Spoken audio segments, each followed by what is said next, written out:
मित्रांनो नमस्कार.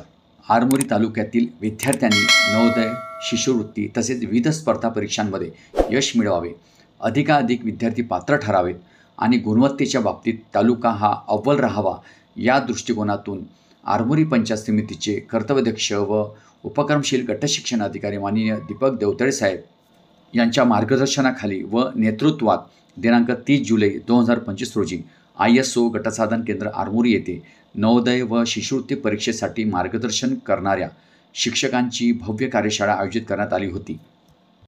मित्रांनो, या कार्यशाळेमध्ये प्रमुख मार्गदर्शक म्हणून माननीय आशिष एल्लेवार सर, राज्य आदर्श पुरस्कार प्राप्त शिक्षक, जिल्हा परिषद उच्च प्राथमिक शाळा नवेगाव रई, पंचायत समिती चामोर्शी हे होते.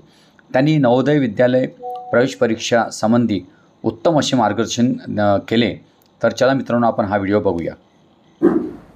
ओके. तर ही सभा आपल्या गटसाधन केंद्र सभागृह आरमोरी इथे आयोजित केली आहे आणि या ठिकाणी मला इथे बोलण्याची संधी दिली त्याबद्दल तुमच्या ISO मानांकित गटसाधन केंद्र आरमोरी यांचे मी फार फार आभार मानतोय. मित्रांनो, सर्वप्रथम याविषयी बोलत असताना नवोदय काय आहे हे जाणून घेणं फार महत्वाचं आहे. कारण की जसं आपण म्हणालो, सर सांगितले होते की ध्येय डाव्या बाजूला आहे आणि जर आपण उजव्या बाजूला प्रयत्न केलो तर आपल्याला फळ मिळणार नाही. तर त्यासाठी नवोदय काय असते, कशी असते आणि कालांतरामध्ये तिच्यामध्ये कसा कसा बदल होत गेलेला आहे आणि प्रश्नांचे स्वरूप कसे बदललेले आहे त्याविषयी आपण थोडस बघूया. त्यानंतर मग मी तुम्हाला माझ्या शाळेमध्ये मी काय केलो आणि काय केल्यानंतर मला यश मिळालं हे सांगण्यापेक्षा मी कुठे कुठे चुकलो ते तुम्हाला सांगणार आहोत, जेणेकरून तुम्ही तुमच्या शाळेमध्ये कार्य करत असताना त्या चुका तुमच्या हातून व्हायला नाही पाहिजे. सर, सेकंड स्लाइड घेऊया आपण. ज्यांच्यामुळे ही कार्यशाळा आयोजित केलेली आहे असे आपल्या तालुक्याचे गट विकास अधिकारी माननीय मंगेश आरेवार सर आणि तसेच आपले प्रेरणास्त्रोत माननीय दीपक देवतळे सर, गट शिक्षण अधिकारी पंचायत समिती आरमोरी यांच्यामुळे आपण ही कार्यशाळा इथे आयोजित केलेली आहोत. Sir, next slide. मित्रांनो, अगदी अल्प परिचय आपण या परीक्षेचा करून घेऊया. सर्वप्रथम जवाहरलाल नवोदय विद्यालय ही प्रवेश परीक्षा 2026 आहे. मानसिक क्षमता चाचणी, ज्याला आपण बुद्धिमत्ता असे म्हणतो आहे, तिला 40 प्रश्न असतात आणि 50 गुण असतात. एका गुणाला 1.25 गुण असतात. दुसरा आहे भाग अंकगणित, 20 प्रश्न असतात, 25 गुण असतात.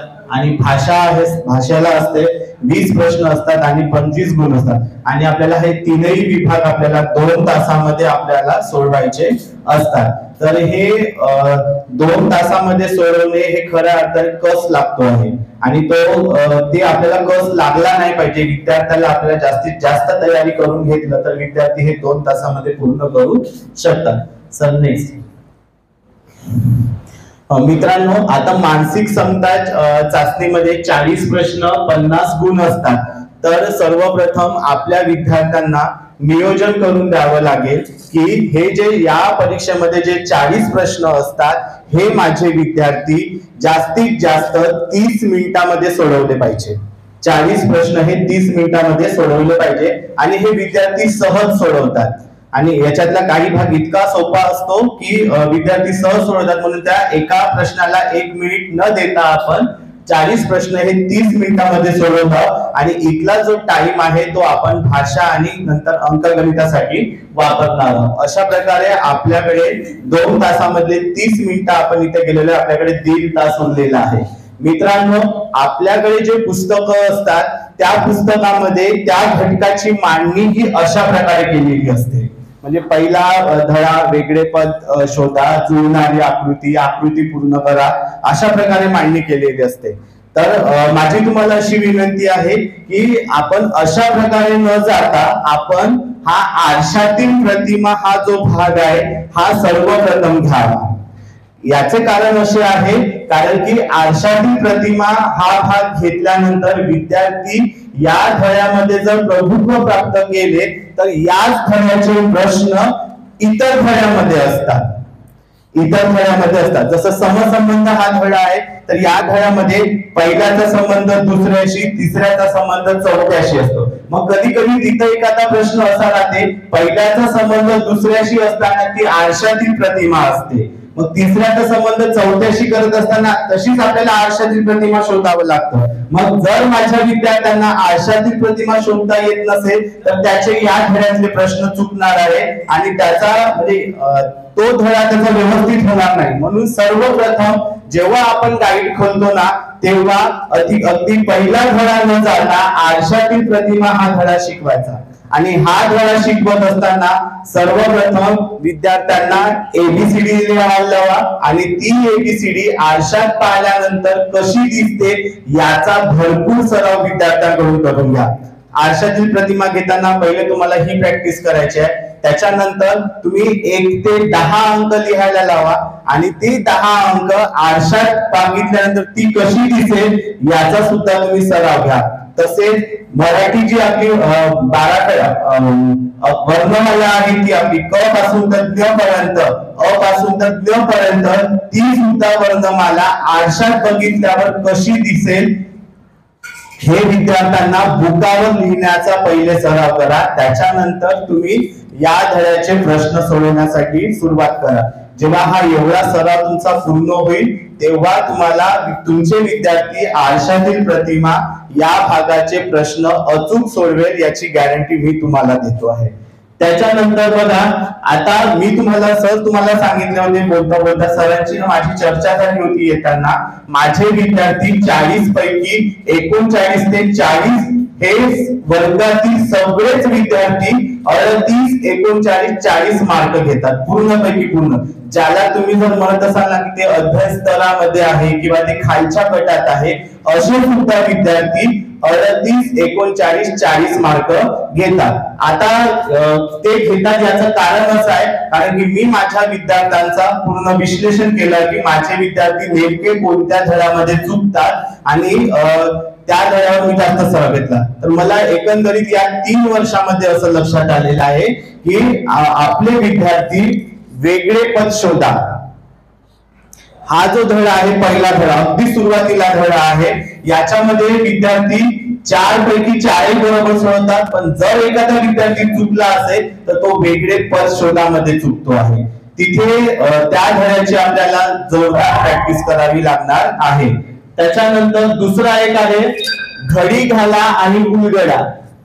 या धड्यामध्ये विद्यार्थी चुकतो आहे. तर सर्वप्रथम तुम्हाला या धड्याची प्रॅक्टिस देत असताना तुम्ही कागदाचा वापर करा सुरुवातीला. जेव्हा त्याचे संबंध स्पष्ट होऊन जाईल की घडी घातल्यानंतर या बाजूचा चिन्ह डाव्या बाजूचा चिन्ह उजव्या बाजूवर कसा येतो, कोपऱ्यातला चिन्ह खालच्या बाजूला कसा येतो, याची प्रॅक्टिस जर एका कागदावर जर आपण सुरुवातीला 1 दिवस जर घेतली तर विद्यार्थ्यांमध्ये ते स्पष्ट होऊन जाईल आणि तो या धड्याचे प्रश्न अचूक सोडवेल. तर मित्रांनो, या एकूण 10 धड्यामध्ये धोक्याचे फक्त हे 2 धडे आहेत. एक वेगळे पद शोधा, दुसरा घडी घाला व उलगडा आणि तिसरा जर चुकला तर तुमचा हा समसंबंध चुकतो.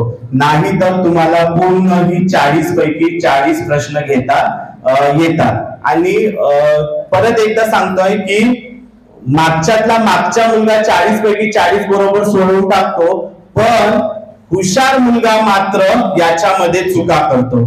का बरं चुका करत असेल तो? Over confidence. म्हणजे त्याला कशाची भूक लागलेली असते माहित आहे का? पहिले हा भाग असतो, हा भाग आपण पहिले घेणार आहोत. त्याला नाही का गणिताचा पेपर सोडवायची घाई जास्त सुटलेली असते. म्हणजे समोरचे पेज कधी माझे पडतील आणि मी गणित या भागाकडे कधी येऊ आणि मी हा कधी कधी असं संपव अशी त्याची घाई सुटते आणि घाईमध्ये त्याचे 1-2 चुकू शकतात. तर ही एक जी माझ्या निदर्शनास आलेली बाब आहे, ही तुम्ही सुद्धा तुमच्या शाळेमध्ये पडताळून बघा. कदाचित तुम्हाला सुद्धा याचा परिचय येईल आणि ही बाब आपल्याला आपल्या शाळेमध्ये दुरुस्त करायची आहे. कितीही घाई केलं तरी तुम्हाला बुद्धिमत्तेसाठी 30 मिनिटं ठेवायचेच आहे. 30 मिनिटाच्या पहिले कोणीही समोरच्या भागाकडे जाणार नाही अशी सूचना देऊन द्या. आणि तसेच परत एक विद्यार्थ्यांना स्किप करायला शिकवा. स्किप. आता स्किप करणे म्हणजे काय? वेगळे पद शोधा या भागामध्ये एक आकृती अशी येते की त्याचं उत्तर मला काढताच येत नाही, त्याचं उत्तर मला काढताच येत नाही. मग माझा विद्यार्थी त्याच प्रश्नावर आहे ना तिथे लटकून बसतो. मग लटकून बसल्याने त्याचा अधिक वेळ तिथं जातो किंवा मग माझा वेळ जात आले बा म्हणून तो काय करतो, त्या प्रश्नाला त्याला जसं वाटेल तसा तो त्या आकृतीला गोल करतो. मग तसं करण्यापेक्षा त्याला तो प्रश्न स्किप करायला शिकवा, तो तिथेच ठेवा आणि समोरच्या प्रश्नाकडे जायला शिकवा. आपण मोठी माणसं, आपण आपल्या स्पर्धा परीक्षा देते तिथपर्यंत आलो आहोत, आपल्याला स्किप करायचं माहित आहे. पण माझ्या विद्यार्थ्यांना हे स्किप करायचं माहित नव्हतं. काहीतरी अंदाजे टोला मारायचे आणि समोर जायचे आणि मग नंतर त्यांना ते आठवायचं, पण चूक झालेली राहते कारण की गोल केलेला असतो. तर मग अशा वेळी विद्यार्थ्यांना हे स्किप करायला शिकवा. तर मित्रांनो, मी परत इथे एक मार्गदर्शिका म्हणून नवनीत लिहिलेला आहे. तर मला या 4-5 वर्षाच्या काळामध्ये बुद्धिमत्ता म्हणजे मानसिक क्षमता चाचणी हा भाग करण्यासाठी जबरदस्त पुस्तक मला नवनीतच वाटलेलं आहे. त्याच्यामुळे मी माझ्या विद्यार्थ्यांना नवनीतच्या पुस्तकातून आकृत्यांचा सराव करून घेत असतो. तर समोर आता नेक्स्ट कडे जाऊया. आता पेपर मध्ये जर तुम्ही बघितला तर पहिला घटक हा तुमचा बुद्धिमत्ता असतो, मानसिक क्षमता असतो. दुसरा घटक हा तुमचा गणिताचा असतो आणि तिसरा घटक हा भाषाचा असतो. आपल्या विद्यार्थ्यांना सवय लावा की दुसरा जो घटक आहे तो गणित न सोडवता भाषेचा सोडवायचा. म्हणजे आपला विद्यार्थी डायरेक्ट 40 प्रश्न सोडवल्यानंतर 51व्या प्रश्नाला हात लावणार नाही, तर ते 61व्या प्रश्नाला हात लावणार, अशी सवयच विद्यार्थ्यांमध्ये घडवणार. तर मित्रांनो उतारे 4 असतात, भाषेमध्ये उतारे 4 असतात आणि एका उतार्याला 5 प्रश्न असतात. असे एकूण 20 प्रश्न तुम्हाला इथे सोडवायचे असतात. 20 प्रश्न आणि 25 गुण. आता उतार्यामध्ये बघा, उतारा पाहून वाचणे आणि त्यावरचे प्रश्न सोडवणे. आता या मागील 2 वर्षामध्ये, 2 म्हणू शकतो या 3 वर्ष म्हणू शकतो आपण, या उतार्यावरचे प्रश्नांचे स्वरूप मात्र बदललेले आहे. तर ते कसे बदलले? उतारा वाचून आपण जेव्हा प्रश्न वाचतो त्या प्रश्नांची फक्त एका उतार्यातील 3 प्रश्नांची उत्तरे तुम्हाला उतार्यात सापडतील. किती प्रश्नांची उत्तरे? 3. म्हणजे एकूण 5 पैकी फक्त 3 प्रश्नांची उत्तरे तुम्हाला उतार्यात सापडणार आहेत आणि 2 प्रश्न हे तुमचे व्याकरणावर राहणार आहे. 2 प्रश्न हे व्याकरणावर राहणार आहे. तर अशा प्रकारे आपण 12 प्रश्न हे उतार्यावरून सुटणार आहे असं सांगितलेलं आहे. आता या 12 मध्ये मी बघा काय होते आहे, एकूण 5 प्रश्न असतात. 2 प्रश्नांची उत्तरे तुमच्या विद्यार्थ्यांना सहज उतार्यामध्ये सापडतील आणि एक प्रश्नाचं स्वरूप असं असते ते विद्यार्थ्याचं ज्ञान आणि आकलन चेक करणारं असते. म्हणजे कसं, तर तो उतारा वाचल्यानंतर विद्यार्थ्याला त्या उतार्याविषयी काय समजलेलं आहे अशा स्वरूपाचा प्रश्न असतो आणि त्याचं उत्तर त्याला स्वतःच्या बुद्धीचा विचार करून सोडवावा लागतो. तो डायरेक्ट उतार्यामध्ये सापडणार नाही. याची जाणीव सुद्धा आपल्या विद्यार्थ्याला करून द्या. नाहीतर विद्यार्थी काय करतो की तिसरा प्रश्न मला या उतार्यात सापडत नाही ना म्हणून तो वारंवार शोधत असतो. तर तिसरा प्रश्न हा कधीच तिथे सापडलेला नसतो. तर अशा प्रकारे 12 प्रश्न म्हणजे एकूण 20 पैकी 12 प्रश्न हे उतार्यात तुम्हाला मिळेल. आणि व्याकरणामध्ये बघा, शब्दसंग्रह, शब्दाच्या जाती आणि काळ. आता शब्दसंग्रहामध्ये काय आलं? समानार्थी शब्द आले आणि विरुद्धार्थी शब्द आले. शब्दाच्या जातीमध्ये नाम, सर्वनाम, विशेषण, क्रियापद आणि विचारलं तर एक आला क्रिया विशेषण. आणि त्याच्यानंतर काळ मध्ये फक्त भूतकाळ, वर्तमान काळ आणि भविष्यकाळ याचे साधे रूपच विचारतात. याच्या व्यतिरिक्त व्याकरण मध्ये नवोदयच्या भागामध्ये विचारला जात नाही. ही गोष्ट नोट करा तुम्ही. शब्दसंग्रहामध्ये समानार्थी शब्द, विरुद्धार्थी शब्द, त्याच्यानंतर शब्दाच्या जातीमध्ये 4 शब्दाच्या जाती, विकारी वाड्या आणि अविकारी मधली एक जात, क्रियाविशेषण आणि काळ मध्ये फक्त 3 काळ 23 साधे, हा एवढाच भाग तुम्हाला व्याकरण मध्ये विचारलेला जातो. आता मग मराठीचा हा भाग मला जर माझ्या विद्यार्थ्यांकडून करायचं असेल तर मला हे 2 पुस्तकं चांगले वाटले. कुठले? पहिला एक 9वीचं पुस्तक चांगलं वाटलं आणि एक दुसरा जीनियस मॅथ पब्लिकेशन नावाचं एक नवोदयचं पुस्तक आहे. हे पुस्तक मला चांगलं वाटलं. मित्रांनो, हे दोन्ही पुस्तक आहेत ना खूप वर्षापासून प्रिंट झालेले आहेत आणि येत आहेत. या पब्लिकेशन वाल्यांनी आहे ना परीक्षेत जसा बदल झालेला आहे ना तसा बदल यांनी आपल्या उतार्यामध्ये केलेला नाही. म्हणजे जो मी तुम्हाला सांगितलंय की एका उतार्यामध्ये 5 प्रश्न असतात, तर यांच्याकडे जे उतारे कसे आहेत माहिती आहे का? 5च्या 5ही प्रश्न हे त्या उतार्यातच सापडणारे आहेत. आणि आपले विद्यार्थी आहे ना, आपले विद्यार्थी सुद्धा मग तशीच प्रॅक्टिस करून तसेच सोडवतील आणि त्यांना मग हे 3 प्रकारचे जे प्रश्न आहेत ते सोडवण्याची प्रॅक्टिस होणार नाही. त्याच्यामुळे तुम्हाला काय करायचं आहे की उतारा जेव्हा तो त्या 9वीत मधला जेव्हा उतारा वाचेल तेव्हा तुमच्या विद्यार्थ्यांना त्यासोबतच त्याचे स्वतःचे 5 प्रश्न काढायला लावायचे. म्हणजे एका उतार्यावर रेडीमेड वाले 5 प्रश्न मिळतील, विद्यार्थी स्वतः 5 प्रश्न काढेल, ते 10 प्रश्न होतील आणि त्याच्यानंतर तुम्हाला त्या विद्यार्थ्यासाठी विचार प्रवर्तक प्रश्न म्हणजे जे आपण 3रा प्रश्न म्हणालो होतो, विचार प्रवर्तक प्रश्न काढून देणे आणि व्याकरणाचे 2 प्रश्न काढून देणे एका उतार्यावर. ही मेहनत मात्र तुम्हाला घ्यायची आहे जेणेकरून आपल्या विद्यार्थ्याला तशी सवय लागली पाहिजे. तर हा एक भाग इथे आपल्याला म्हणजे करायचा आहे, ज्याला आपण म्हणतो ना मेहनत करणे, तर ही खरी मेहनत आपल्याला इथं करायची आहे. विचार प्रवर्तक प्रश्न काढून देणे आणि व्याकरणाचे 2 प्रश्न आपल्याला त्यांना काढून देणे हे आपल्याला करायचं आहे. सर नेक्स्ट, आता बघा मी तुम्हाला याच्यासाठी एक उतारा इथे मी ठेवलेला आहे.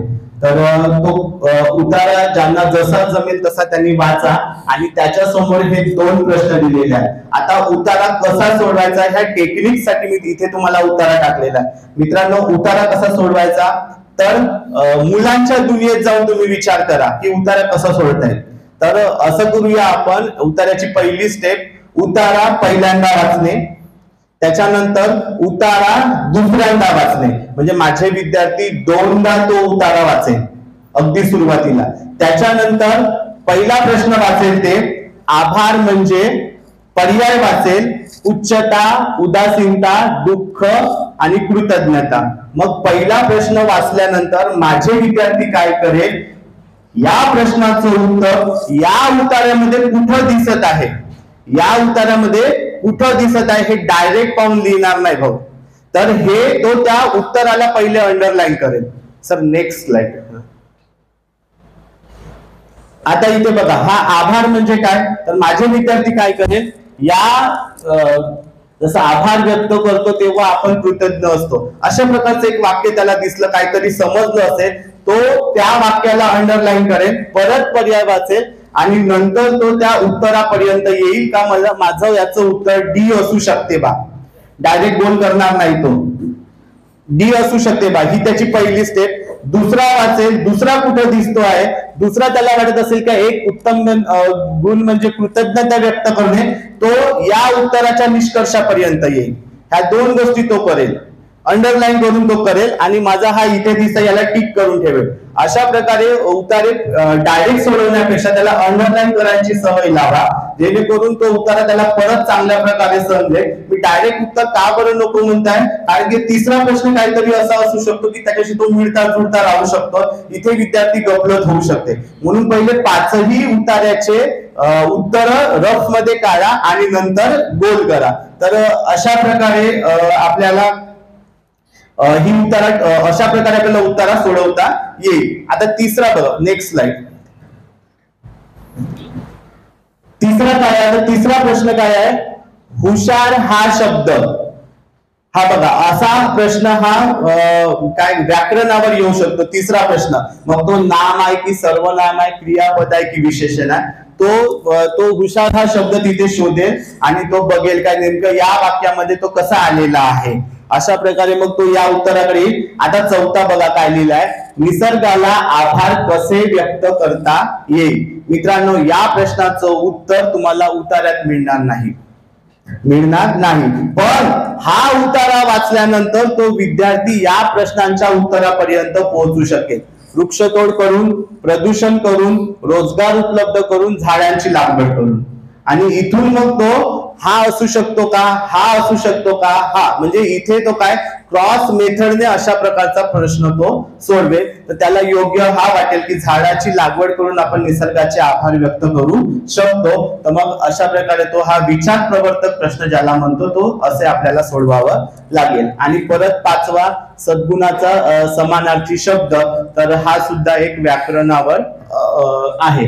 तर अशा प्रकारे उतारे आपल्याला सोडवायचे आहे. आणि हा जो मी इथे जो उतारा आणि त्याचे जे प्रश्न मांडलेले आहेत, असे प्रश्न आतापर्यंत रेडीमेडच्या पुस्तकामध्ये उपलब्ध झालेले नाहीये, कारण की ते फार पूर्वीपासून छापत आलेले आहे, ते तसेच छापत आहे. आणि अशा प्रकारचा बदल हा मागील 2 ते 3 वर्षामध्ये झालेला आहे आणि तो अजून पुस्तकात इम्प्लिमेंट व्हायचा आहे. त्याच्यामुळे अशी प्रॅक्टिस तुम्ही करू शकता.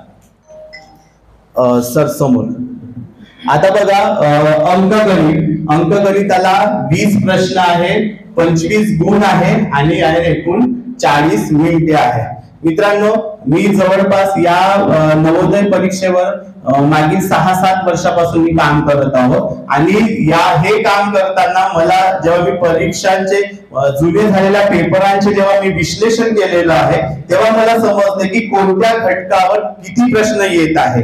तर आपले जे हे पहिले जे 2 घटक आहेत, संख्या आणि संख्या पद्धती, आणि दुसरा जो धडा आहे पूर्ण संख्यावरील 4 मूलभूत क्रिया, या घटकावर प्रश्न संख्या 4 प्रश्न या घटकावर विचारले जातात. आता पूर्ण संख्यावरील 4 मूलभूत क्रिया, इथं बघा मित्रांनो, पूर्ण संख्या विचारलेल्या आहेत, पूर्णांक संख्या घेतलेल्या नाहीये.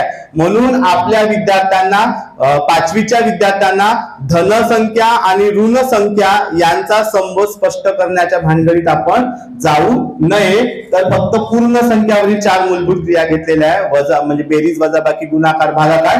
याच्यामध्ये प्लस तुम्ही एक ऍड करू शकता की विरुद्ध संख्या कशाला म्हणतात, तर हा एक भाग तुम्ही तिथे ऍड करून घेऊ शकता. आणि या 2 घटकावर असे 4 प्रश्न विचारलेले आहेत. नंतर तिसरा घटक आहे अवयव व गुणक आणि त्यांचे गुणधर्म. या घटकावर फक्त एक प्रश्न येतो, या घटकावर फक्त एक प्रश्न येतो. आणि प्रश्न हा मोस्ट ऑफ द गुणक आणि त्यांच्या गुणधर्मावर विचारला जातो, गुणक आणि त्यांच्या गुणधर्मावर विचारला जातो. जोर आपण इथे गुणक आणि त्यांच्या गुणधर्मावर देऊया. नंतर चौथा आणि 5वा घटक आहे दशांश अपूर्णांक व त्यावरील मूलभूत क्रिया, दशांश आणि व्यावहारिक अपूर्णांकाचे एकमेकात रूपांतर. या 2 धड्यावर 3 प्रश्न विचारतात, या 2 धड्यावर 3. चौथा आहे लांबी, वस्तुमान, धारकता, काल, चलन या राशीचे मापन. याच 6व्या टॉपिकवर 2 प्रश्न विचारले जातात. नेक्स्ट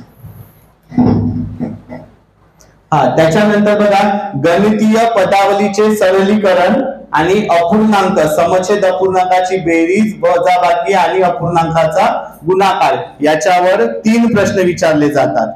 तसाच नंतरचा भाग आहे नफा तोटा, शेकडा नफा तोटा विघळून. तुम्हाला या 3 वर्षामध्ये शेकडा नफा तोटा वगळलेला आहे त्या सिलेबस मधून, तर तो भाग सोडून द्यायचा आपण आणि आपल्या विद्यार्थ्यांना फक्त नफा आणि तोटा शिकवायचा. याच्यावर 2 प्रश्न विचारलेले जातात. तसेच परिमिती व क्षेत्रफळ, बहुभुजाकृतीची परिमिती, चौरस, आयत आणि फक्त त्रिकोणाचे क्षेत्रफळ याच्यावर तुम्हाला 2 प्रश्न विचारले जातात. कोणाचे प्रकार व उपयोजन, स्तंभालेख, आलेख, 11 आणि 12 या घटकावर 3 प्रश्न विचारले जातात. तर यापैकी 2 प्रश्न याच्यावर विचारले जातात आणि हे दोन्ही प्रश्न या उपयोजन या घटकावर असतात. कोणाचे प्रकार आहे तर सरळ कोण किती अंशाचा असा प्रश्न न विचारता या उपयोजन म्हणजे त्या कोणाच्या प्रकाराचे उपयोजन या घटकावर मात्र 2 प्रश्न विचारलेले जातात. आणि स्तंभालेख, आलेख या घटकावर 1 प्रश्न विचारला जातो. आतापर्यंत स्तंभालेख झाला. मित्रांनो, माझा व्हिडिओ नक्की आवडला असेल. माझ्या व्हिडिओला लाईक करा, कॉमेंट्स करा, शेअर करा आणि माझ्या यूट्यूब चॅनलला सबस्क्राईब करा. धन्यवाद.